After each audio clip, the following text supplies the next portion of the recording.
கைதுகளில் தலையீடுகள் இல்லை. பொது பாதுகாப்பு அமைச்சகம் அறிக்கை. முல்லைத்தீவில் சடலமாக மீட்கப்பட்ட தமிழ் இளைஞன் நீதவான் பிறப்பித்த அதிரடி உத்தரவு. அதிகாரத்தை பராமரிக்க அடக்குமுறையை நம்பியிருக்கும் அனுர விமர்சிக்கும் நாமல் ராஜபக்ஷ. சிஐடியினரிடமிருந்து தப்பி தலைமறைவான பிக்கோ விசாரணை வலைக்குள் முக்கிய புள்ளிகள். ராக்கெட் மேன் எங்கே மீண்டும் கேள்வி எழுப்பியுள்ள வசந்த சமரசிங்க. உயிர்த்த ஞாயிறு தாக்குதல் தொடர்பில் முக்கிய தகவல்களை அம்பலப்படுத்த காத்திருக்கும் எதிர்க்கட்சி. ஆட்சியை பிடிப்பதற்குரிய வேலை திட்டம் ஆரம்பம். மொட்டு கட்சி ஆரூடம்.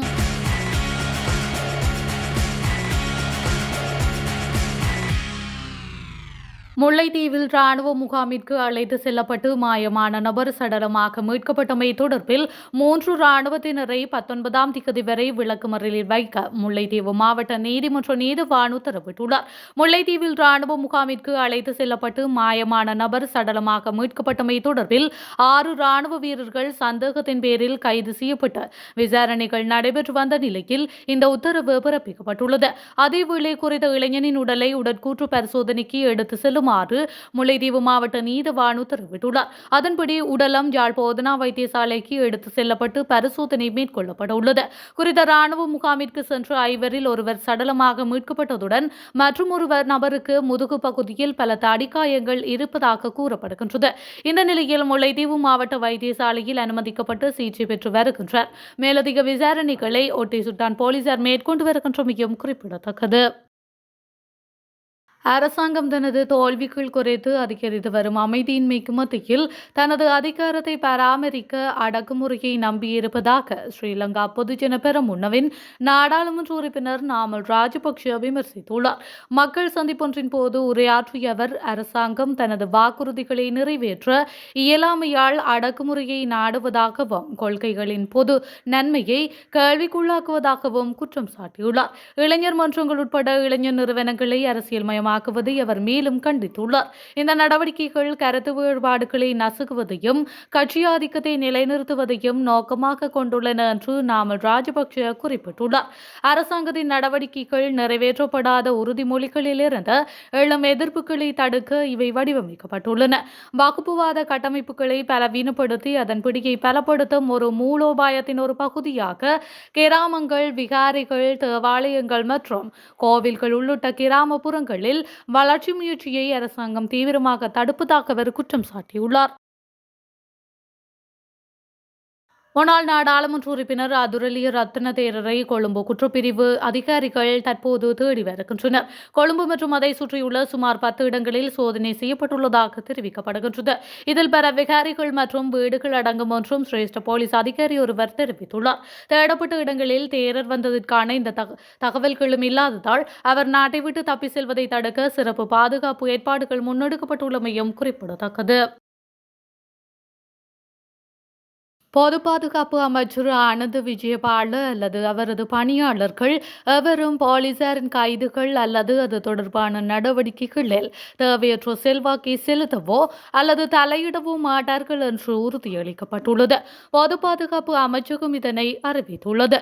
போதைப் பொருட்களை எதிர்த்து போராடுவதற்கும் பாதாள உலகத்தை ஒழிப்பதற்கும் நாட்டில் சட்ட ஒழுங்கை நிலைநாட்டுவதற்கும் ஒரு சிறப்பு நடவடிக்கையை மேற்கொண்டு வருவதாக அமைச்சகம் தெரிவித்துள்ளது. இந்த நிலையில் ஹெரோயின் வைத்திருந்ததாக கைது செய்யப்பட்ட ஒரு சந்தேக நபரை விடுவிக்கும் முயற்சியில் அமைச்சரின் செயலாளராக ஆள்மாறாட்டம் செய்த ஒருவர் கைது செய்யப்பட்டுள்ளார். அவர் 2025 ஜூலை 8ஆம் தேதியன்று கைது செய்ததாக அமைச்சகம் மேலும் தெரிவித்துள்ளது. ஆட்சியை பிடிப்பதற்குரிய வேலை திட்டத்தை ஸ்ரீலங்கா பொதுஜன பெரமுன கட்சி முன்னெடுத்து வருகின்றது என்று முன்னாள் ராஜாங்க அமைச்சர் ஜானக வக்கும்புர தெரிவித்துள்ளார். இது தொடர்பில் ஊடகங்களிடம் அவர் மேலும் கூறியதாவது, கடந்த ஜனாதிபதி தேர்தலின் போது ரணில் விக்ரமசிங்கவிற்கு ஆதரவளித்தவர்களில் 95% நாமல் ராஜபக்ஷவுக்கு ஆதரவளிக்க மீண்டும் கட்சிக்கு திரும்பியுள்ளனர். உள்ளூராட்சி சபை தேர்தலில் ஸ்ரீலங்கா பொதுஜன பெரமுன கட்சி வெற்றி பெற்ற தொகுதிகளுக்கு நாமல் ராஜபக்ஷ தற்போது நேரடி விஜயம் மேற்கொண்டு சந்திப்புகளை நடத்தி வருகின்றார். கட்சியை பலப்படுத்தி ஆட்சியை பிடிப்பதற்குரிய வேலை திட்டம் முன்னெடுக்கப்படுகின்றது என்றும் அவர் மேலும் குறிப்பிட்டுள்ளார். உயிர்த்த ஞாயிறு தாக்குதல் தொடர்பில் முக்கியமான சில தகவல்களை அம்பலப்படுத்த தயாராக இருப்பதாக ஐக்கிய மக்கள் சக்தி அறிவித்துள்ளது. ஐக்கிய மக்கள் சக்தியின் நாடாளுமன்ற உறுப்பினர் முஜிபுர் ரஹ்மான் கொழும்பில் நடைபெற்ற செய்தியாளர் சந்திப்பில் இதனை தெரிவித்துள்ளார். அங்கு தொடர்ந்தும் கருத்து வெளியிட்ட அவர், உயிர்த்த ஞாயிறு தாக்குதல் தொடர்பில் இதுவரை வெளிவராத பல தகவல்கள் எங்களுக்கு கிடைத்துள்ளன. பாதுகாப்பு பிரதி அமைச்சருக்கு எதிரான நம்பிக்கையில்லா பிரேரணை விவாதத்தின் போது அவற்றை அம்பலப்படுத்த நாங்கள் தயாராக இருக்கின்றோம். குறித்த விவாதத்தை குறைந்தது 2 நாட்களாவது நடாத்தினால் நன்றாக இருக்கும். அதே நேரம் உயிர்த்த ஞாயிறு தாக்குதல் தொடர்பான விசாரணைகள் நீதியாக நடைபெற வேண்டுமாக இருந்தால் பாதுகாப்பு பிரதி அமைச்சர் பதவி விலக்கப்பட வேண்டும் என்பது எமது நிலைப்பாடாகும் என்றும் முஜிபுர் ரஹ்மான் எம்பி மேலும் தெரிவித்துள்ளார். சர்ச்சைக்குரிய சுப்ரீம் சர்ட் விவகாரம் குறித்து அமைச்சர் வசந்த் சமரசிங்க நேற்றைய தினம் பொலனறுவையில் நடந்த ஒரு பொதுக்கூட்டத்தில் மீண்டும் ஒருமுறை கருத்து தெரிவித்துள்ளார். இந்த நிறுவனம் 2012 மே மாதத்தில் நிறுவப்பட்டதாக தகவல் உள்ளது. ஆனால் அதே ஆண்டு நவம்பரில் 12,000 மில்லியன் ரூபாய் முதலீட்டில் ஒரு செயற்கைக்கோள் ஏவப்பட்டதாக அவர் கூறினார். செயற்கைக்கோளின் கணக்குகள் 2014 தொடக்கம் 2015 நிதிநிலை அறிக்கைகளில் பிரதிபலிக்கவில்லை என்றும் குற்றம் சாட்டியுள்ளார். இந்த நிலையில் முறையான கேள்விப்பத்திர செயல்முறை இல்லாமல் நாட்டின் செயற்கைக்கோள் இடத்தை பயன்படுத்துவதற்கான உரிமைகள் நிறுவனத்திற்கு எவ்வாறு வழங்கப்பட்டன என்றும் அவர் மேலும் கேள்வி எழுப்பியுள்ளார். அத்துடன் ராக்கெட் மேன் இப்போது எங்கே என்று கேள்வி எழுப்பிய அமைச்சர் அவரை இலங்கையின் முதல் விண்வெளி விஞ்ஞானி என்று பலர் அழைத்ததாகவும் குறிப்பிட்டுள்ளார். இறுதியில் ராக்கெட் பற்றி தனக்கு எதுவும் தெரியாது என்று அவர் கூறியதாகவும் தமக்கு சொல்லப்பட்டதை மாத்திரமே தாம் மீண்டும் சொன்னதாகவும் கூறப்படுவதாக அமைச்சர் தெரிவித்துள்ளார். 2020 ஆண்டு கட்சியொன்றின் தேசிய பட்டியல் நாடாளுமன்ற பதவிக்காக அக்கட்சியின் பொதுச் செயலாளரை கடத்திய குற்றச்சாட்டில் அதுரலிய ரத்ன தேரரை கைது செய்வதற்காக கொழும்பு குற்றப்பிரிவை சேர்ந்த அதிகாரிகள் சென்றபோது அவர் தலைமறைவாகியுள்ளதாக தெரிய வந்துள்ளது. கடந்த 7ஆம் தேதி அவர் இருந்த ராஜகிரியவில் உள்ள சந்தன சேவன விகாரையை அதிகாரிகள் அடைந்த போது ரத்த தேரர் அங்கு இல்லை என்றும் தேரர் தனது தொலைபேசியையும் அணைத்துவிட்டு மறைந்திருப்பதாகவும் கொழும்பு குற்றப்பிரிவு தெரிவித்துள்ளது. இந்த விசாரணைகள் தொடர்பாக முன்னாள் ஜனாதிபதி கோட்டாபய ராஜபக்ஷ மற்றும் முன்னாள் காவல்துறை அதிபர் தேசபந்து தென்னகோன் ஆகியோரையும் எதிர்காலத்தில் விசாரிக்க திட்டமிடப்பட்டுள்ளதாக தெரிவிக்கப்படுகின்றது.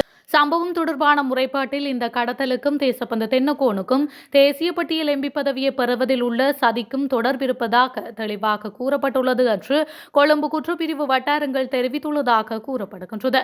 கிட்டத்தட்ட 5 ஆண்டுகளுக்கு முன்பு நடந்த இந்த சம்பவம் தொடர்பாக 2 சந்தேக நபர்கள் கைது செய்யப்பட்டுள்ளதுடன் முதல் சந்தேக நபர் ஜூலை 20ஆம் தேதி கைது செய்யப்பட்டுள்ளார். வடக்கு மாகாணத்திலும் திருகோணமலை மற்றும் மட்டக்களப்பு மாவட்டங்களிலும் பிற்பகல் 2 மணிக்கு பின்னர் சில இடங்களில் மழை அல்லது இடியுடன் கூடிய மழை பெய்யக்கூடும் என வளிமண்டலவியல் திணைக்களம் எதிர்வு கூறியுள்ளது. வளிமண்டலவியல் திணைக்களத்தினால் இன்று வெளியிடப்பட்டுள்ள அறிக்கையிலேயே இந்த விடயம் தெரிவிக்கப்பட்டுள்ளது. மேல் மற்றும் சப்ரகமுவ மாகாணங்களிலும் நுவரெலியா, கண்டி, காலி மற்றும் மாத்தறை மாவட்டங்களிலும் பல தடவைகள் மழை பெய்யக்கூடும் எனவும் திணைக்களம் வெளியிட்டுள்ள அறிக்கையில் குறிப்பிடப்பட்டுள்ளது.